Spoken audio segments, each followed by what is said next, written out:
If you're tired now, you're going to be tired tomorrow. Spurs I tip am. late tonight. They're in Sacramento. Is this their last West Coast run?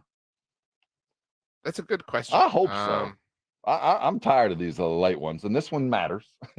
They're trying to get back on the win side of things after losing to the Rockets the other night. You know, the story coming off that Rockets game was the play of Alpi Sengun. And he did look really good. Let's not deny total domination. what he did. 45 points was pretty impressive. Did you?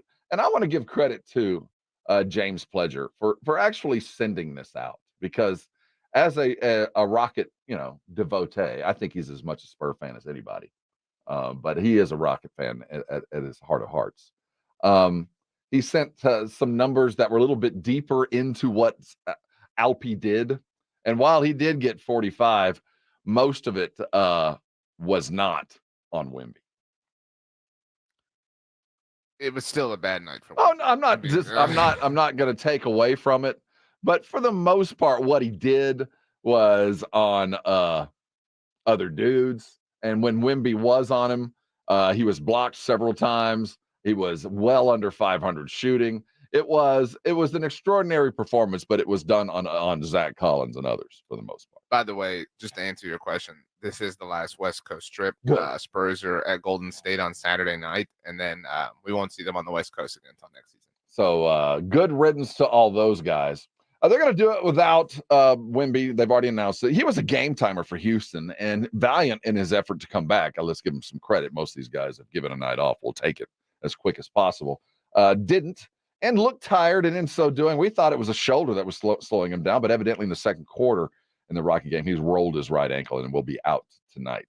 So the Spurs have to go in minus their superstar and try to break a record. Try to break the all-time thing. And this is kind of a TMH thing, but hey, we've been talking about it, so let's go ahead and do it. But really the conversation at hand started over the weekend as the Spurs showed some potential.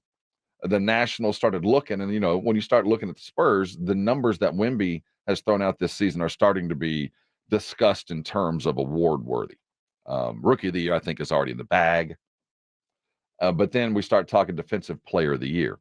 When you talk defensive player of the year, obviously you want to be on a team that plays good defense. It's hard to have one guy play well and the other's not, but I think the Spurs have achieved that.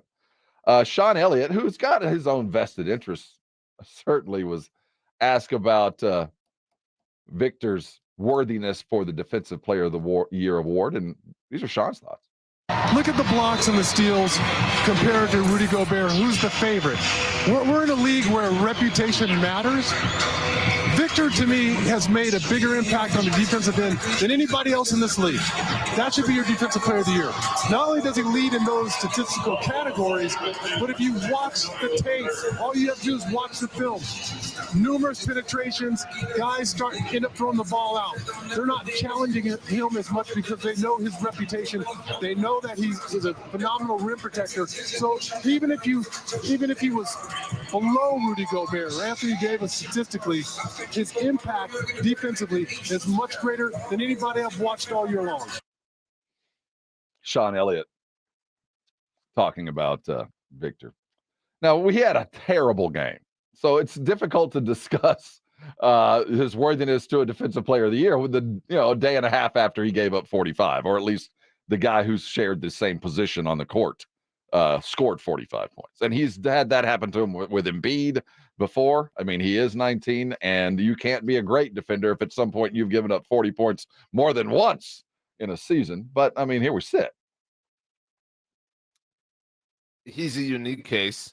There's no doubt about that. I don't think he's Defensive Player of the Year.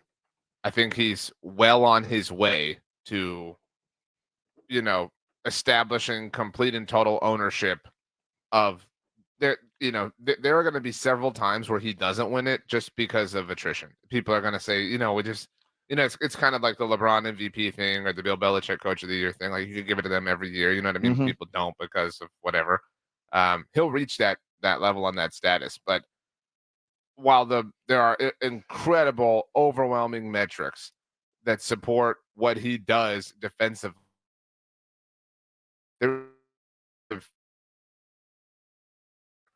of the year. and he did get worked, Mhm. on Tuesday night. He did get worked by Embiid. The Spurs as a team are one of the worst defensive teams in the NBA. I understand that we can isolate and we can actually cherry pick and pick the moments that we want to support our argument here. But we don't have to do that with Rudy Gobert. And that isn't just a name recognition, a legacy thing, a reputation thing. It is, I don't want to say it's just an eye test thing, but everything supports that Rudy Gobert is a part of a great defensive team in Minnesota. And so we don't have to move the goalposts to, say that he is the defensive player of the year the way we have to really kind of, well, in this moment, under these circumstances with, this shading, Wemby's the defensive player of the year. If you have to do that, in my mind, you're stretching yourself way too far, and it isn't as legitimate as people want it to be. You brought up a couple things that are valid.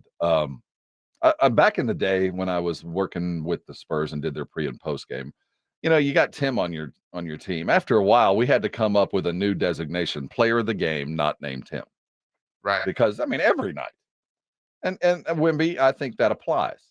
And I think you look at the defensive player of the year, not named Victor, because everything Sean said is right. He alters every team's offensive plan every time. That's totally true. And that is enough for me to say, well, he's the defensive player of the year. But here's the problem we run into, RJ, when you go, well, how can he be the defensive player of the year when their defense is as bad as any team has ever been? And I'll tell you what it is, because it's the way the roles are played. Victor has to do one of two things. He either has to defend the rim or defend an entire side of the court. And he's capable of doing either, but he can't do both. So the way that the Spurs structured a lot of their defense was, and the way they drafted was Devin Vassell, long lateral defender, good lateral defender. That was the draft reasoning, and he could shoot too, but it was the lateral defense. There's other guys that we thought would be able to play this lateral, play the 3-and-D defense. Well, there's guys that are driving into the paint that are now kicking, that used to get layups, that used to be dunks. Now they're passing those out. And Sean brought it up. They're affecting the way that they're attacking. They get to the rim, they dribble through, they kick, and the threes are made because they can't get what they used to be able to get. Now, you can do other stuff. You can pull Victor out and he'll take away half the court, but then suddenly the other half of the court's open and slap-ass defense going on the backside. There's one extra pass. These are the pros. They hit a shot. So because Victor is so good in the paint, it makes the other peripheral defense so obviously victimized.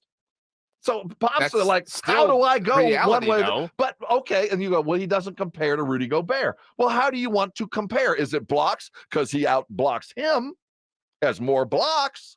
And I bet if we go quantify alterations, he out alters. The blocks are what they are because not enough teams have properly adapted, to your point, right? There are still a lot of teams who are, are moths to the flame, who think that who they can get through, they can still drive through, and that will change over time. Like, I wouldn't be shocked if next season we see a dip in blocks from Wemby. He'll be attacked differently, to your exact point. Now, maybe the 3-point success won't be as immense from every single team, but people will not fall for the same trap.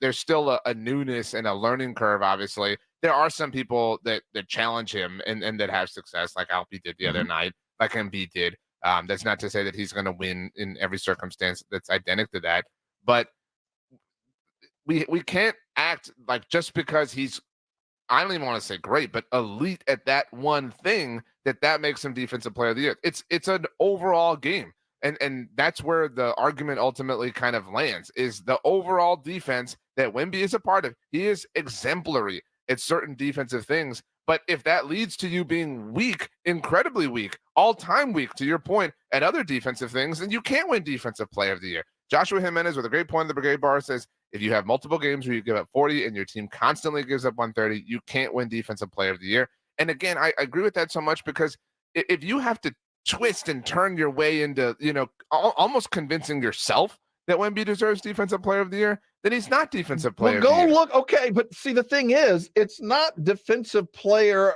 of the year that plays on the best defensive team. It's defensive player of the year. And you can only do so much it's Let's also not twist and turn. Let's just lay the stats down. Let's look at production per minute. Let's look at the actual thing, and you don't have to sway anything. He leads that too. He's the biggest defensive catalyst, but that's not the award. You know what I'm saying? Like you're manipulating it to what you want it to be to say he's defensive player of the year. I want you to quantify what should the defensive player of the year be? I don't think it should just be the best defensive player on the best defensive team. And that's things like this ultimately sometimes get diluted to that. I don't think that that's a proper representation, but team success matters because you're theoretically powering your team's success. Now, there is value to determining how good or bad a team's defense is with and without you on the court. And obviously that speaks, in overwhelming favor to Wemby and not necessarily to Rudy Gobert because he has other talented players around him. But I think your team defense matters in an overall sense because it's not just about you not being on the court. It's about how your team culture is the buzzword of the day, but what the overall kind of MO for your defense is. But you just, I hate to say there are things you can't, but I kind of agree with Joshua Jimenez. If you're consistently surrendering 130, there's a problem. If you are in the bottom 10 of any kind of defensive rating or ranking or whatever, you can't be a serious nominee. You can be in the conversation, that's fine. But to your point, some offenses have learned how to adapt to Wemby. They've at least learned how to try to challenge the Wemby defensive experience that San Antonio now offers. And if you are allowing that to still happen and to evolve mid-season, you can't win Defensive Player of the Year. You have to be a complete and total lockdown defensive player. Rudy Gobert, I think, is a worthy candidate to be Defensive Player of the Year. I completely agree that there are some things that Wemby does that are so vastly superior to him from a defensive standpoint. And I would imagine that most people would prefer to have Wemby on their team, especially given, long-term potential and whatnot.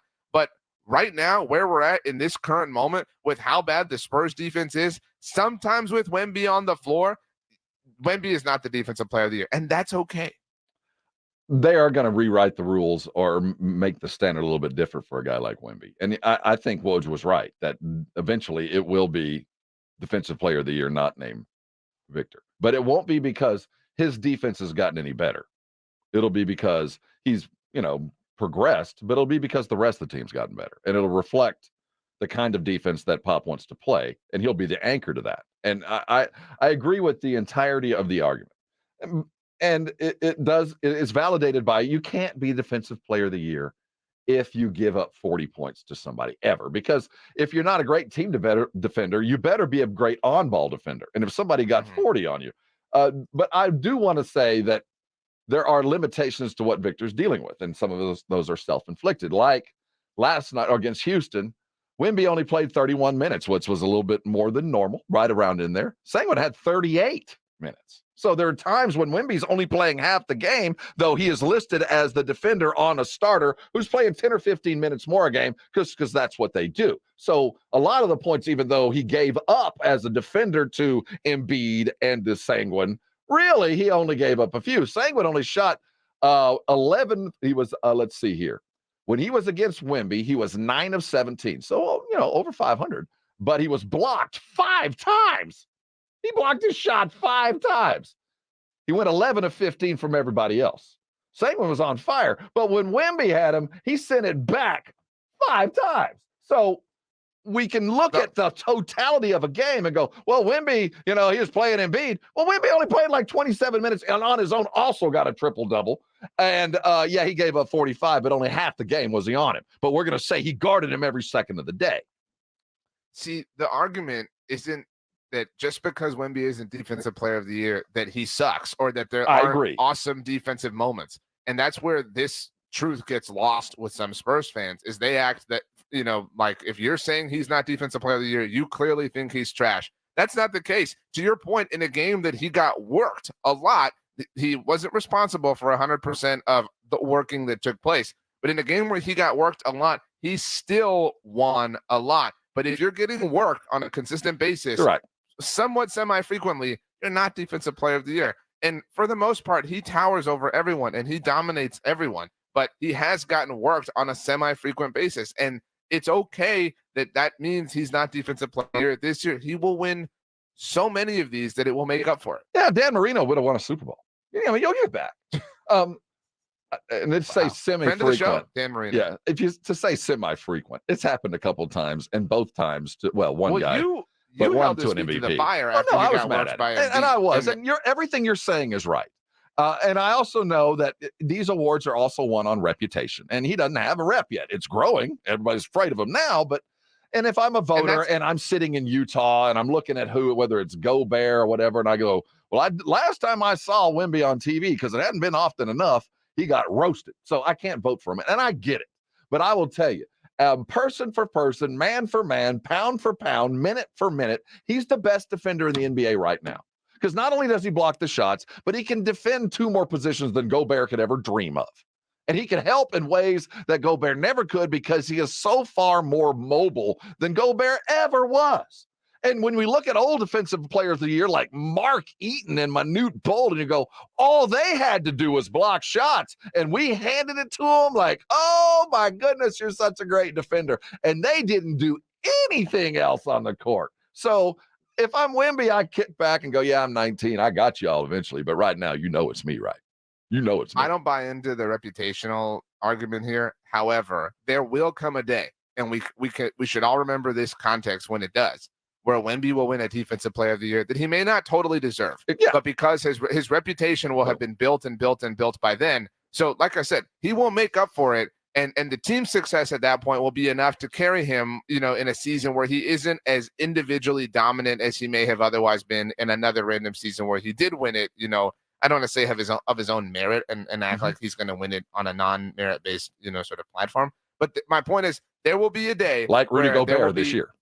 Exactly. There will be a day where there will be this kind of sound argument where somebody will say, if you break it down minute by minute, defender by defender, moment by moment, whatever, this player is better than Wemby. They're just giving it to Wemby because he's won it 14 times and the Spurs are going for their, 12th title in a row, whatever, blah, blah, blah. That day will come. And so this isn't a paying your dues sort of thing. This is just the reality of the moment. And the moment requires context, which is what we're here to offer. The idea of getting to those many rings requires getting started on that road. How would you define Spurs Twitter versus Cowboys Twitter? They're obviously different environments. Because I define Spurs Twitter as a violent place. Yeah, I mean, I think Spurs Twitter is just one big fight. Woo, it is. Okay, that's the context I want to put what we're talking about here now. So Kendrick Perkins came out the other day and said, Spurs on the clock, man. And if they don't start doing something, Victor's going to want to leave. That was essentially what he did. And now and Spurs Twitter reacted rather violently to that. And Kendrick, in response to all the clapback, this is Kendrick talking about the Spurs and the ticking clock.